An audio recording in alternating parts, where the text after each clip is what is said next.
High friend, good morning. Moniamrita ব্লগে তোমাদের most welcome. তো সকাল সকাল উঠে বেশ ঠান্ডাও পড়েছে, আর সকাল থেকে উঠে মাথায় তেল নিয়ে রোদে বসে পড়েছি।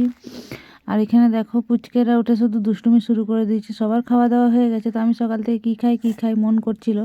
তো বাড়িতে ছিল কাঠি গজা, এটাকে আমি কাঠি গজাই বলি, জানি না তোমরা কি বলো। তো এটা একটু খাচ্ছি, তারপরে চা খাবো। আর রোদে বসে বসে কিছু খাবার খেতে না বেশ ভালোই লাগে। আবার সেটা যদি টক জাতীয় জিনিস হয় তাহলে তো তার মজা আরও আলাদা।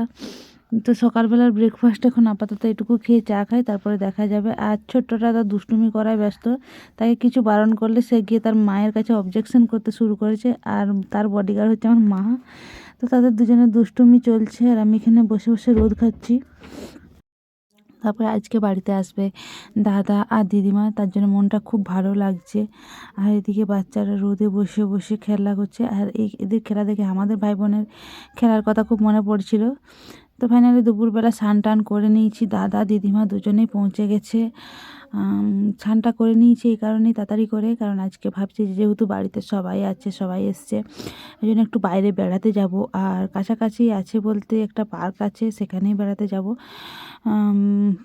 তো সেই জন্য টান টান করে নিয়েছে। আর এদিকে দিদিমা খাবার দাবার নিয়ে বসে পড়েছে, সবাই স্নান করে নিয়েছে। এবার আসনও পাতা হয়ে গেছে, সবাই আসলে দিদিমা খাবারটা দেবে তার জন্য বসে আছে। আর এখানে আমার মেয়ে তো নানা রকম সাজবাজে ব্যস্ত হয়ে গেছে। বড় মা গেছে গিয়ে আবদার করেছে যে আমাকে শাড়ির মতো করে পরিয়ে দাও। তারপরে এদিকে চলে এসছে আমার দুপুরের লাঞ্চ। আর আজকে লাঞ্চের মধ্যে খাবার আছে করলা ভাজা, মাছের বাটি ফুটা, আর মাছকে ফুলকপি আলু দিয়ে ঝোল। তো তাড়াহুড়োর মধ্যে এটুকুই রান্না হয়েছে, কারণ তাড়াতাড়ি বেরোতে হবে শীতকালের বেলা। বৌদি এই রান্না করেছে। তো চলো খাওয়া হোক। খেয়ে দিয়ে তাড়াতাড়ি করে রেডি হয়ে গেছি। আর আজকে আমি পরেছি শাড়ি। তো কেমন লাগছে অবশ্যই বলো। জানি খুব একটা খাস লাগছে না, তো তোমাদের কমেন্টের খুব ইচ্ছে হয়। তারপরে গাড়ি বলা হয়েছে, আর ফাইনালি গাড়ি চলে এসছে। আমরা ভাড়া করেছিলাম টোটো গাড়ি, আর যেহেতু পার্কটা বাড়ি থেকে খুব একটা দূরত্বের মধ্যে নয়, তাই আমরা টোটোতেই চলে যাচ্ছি। আর দাদার বৌদি বাইকে আগে এগিয়ে গেছে। তো ফাইনালি আমরা এবার পৌঁছে গেছি প্রত্যুষা পার্কে। এটা হচ্ছে কেশিয়ারির আগেই।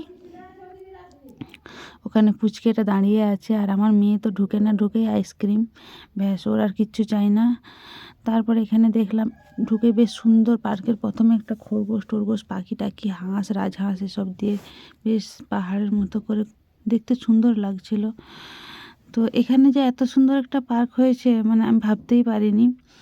আর এখানে মামা আর মামি তো ভাগনা আর পুটকেকে সামলাতে ব্যস্ত, আর দুজনে হাঁটছে একদিকে পৌঁছাচ্ছে অন্যদিকে। তারপরে আমার মেয়ে দোলনা দেখতে পেয়ে এখানে দোলনায় চড়াই ব্যস্ত, কারণ ও খুব দোলনায় চাপতে ভালোবাসে।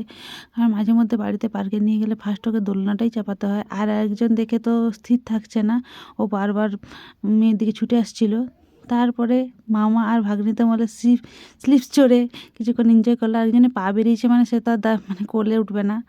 আর এখানে দেখো পিকনিক স্পট খুবই ভালো, খুবই মানে পিকনিকের জন্য বলবো জায়গাটা জাস্ট সুপার। শুধু সেটাও বলবো না, ঘুরতে আসার জন্য সুপার জায়গাটা। আর ফ্যামিলি নিয়ে তো জাস্ট মানে বলার কথা নয়। এখানে বেটু পেয়ে গেছে এই ঘোরার জায়গাটা। ও তেমন একটা জায়গা খুঁজতে পারছিল না খেলার জন্য, তো এটা ওর ক্ষেত্রে খুব ভালো হয়েছে। ও তো উঠেই নাচতে শুরু করে দিয়েছে, খুব খুশি। ওর অবস্থা দেখে তোমরা বুঝতে পারছো যে ও কতটা আনন্দিত। আর ওর মা তো ভয় পাচ্ছে খালি পড়ে না যায়, কারণ ও সদ্য হাঁটতে শিখেছে। বেটু আর ও কিছুক্ষণ এখানে এনজয় করলো। তারপরে যেহেতু আস্তে আস্তে সন্ধ্যা হয়ে আসছে, সেই জন্য আর বেশি দেরি না করে তাড়াতাড়ি করে বেরোতে হবে। তারপরে পুচকেটাকেও একটু দোলনা চাপানো হলো যে ও একটু দোল খাক। আর ও তো দোলনায় চাপতেই জানছে না, ও আগের দিকে ঝুঁকে আছে। আর সবাই খুব ভয় পাচ্ছে যাতে পড়ে না যায় ওর বাবা। তারপরে আবার ভালো করে ধরে ওকে একটু দোল খাওয়ালো, ওকে একটু এনজয় করতে দিল। তারপরে ওর জাস্ট মুখের হাসিটা দেখো দোল খাওয়ার পরে।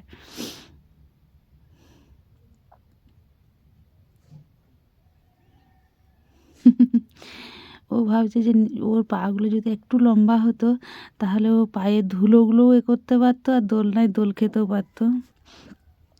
তারপরে এখানে আর এ পাশটায় ছিল একটা জলের ফোয়ারা, ফুলের গাছ। তো আমি পুরো পিছন থেকে ঠিকঠাকভাবে দেখাতে পারছি না। আর এখানে একটা ফটো শ্যুট করার জন্য জায়গা ছিল, তো আমি কিছু ফটো তোমাদেরকে অ্যাড করে দেব। পরে বা শর্টে তোমরা ফটোগুলো পেয়ে যাবে। জাস্ট অসাধারণ ছিল, আমার তো খুব ভালো লাগলো। আর আমরা গ্রামটাকে যতটাই মানে ভাবি যে কোনো কিচ্ছু নেই গ্রামের মধ্যে, কিন্তু যখন এই গ্রামের মডেলটা দেখলাম তখন মনে হচ্ছিল যে ইস, গ্রামটা এত সুন্দর, জাস্ট মনটাকে মুগ্ধ করে দেওয়ার মতো। আমরা পুরোটা দেখতে পাই না বলে তার সৌন্দর্য অনুভব করতে পারি না। তারপরে সন্ধ্যার দিক হয়ে আসছিল, বাচ্চাগুলো ঠান্ডা লাগবে তাই তাড়াহুড়ো করে বাড়ির দিকে আবার রওনা হলাম। আর এখানে আবার টোটো গাড়ি চলে এসছে।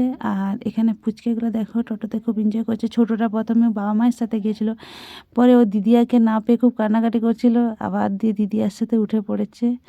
এই দেখো দুজনে আদর খাচ্ছে আর দুজনে ছড়া বলছে, গান করছে। ওরা মোটামুটি ফুল এনজয় করেছে। আর ওরা যে এনজয় করেছে এটা দেখে বাড়ির সবাই খুশি, আমিও খুশি। খুব ভালো লেগেছে, কারণ বাচ্চাগুলোর জন্যই বাইরে যাওয়া হয়েছিল। আর দুজনে একসাথে ভাই বোন অনেকটা টাইম স্পেন্ড করলো। আর এখানে আমরাও দিদা নাতনি অনেকটাই টাইম স্পেন্ড করলাম, অনেক দিন পর দেখা হলো। তো যাই হোক, চলো বাড়িতে পৌঁছে যাওয়া যাক।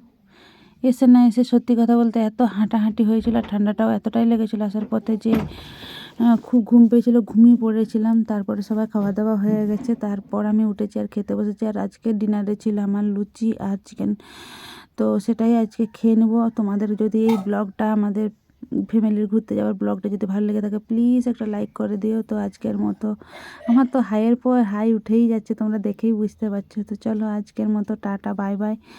আর ব্লগটাকে প্লিজ যদি ভালো লেগে থাকে আমার চ্যানেলটা সাবস্ক্রাইব করে দিও, আর একটা লাইক তোমাদের কাছে অবশ্যই রিকোয়েস্ট থাকলো।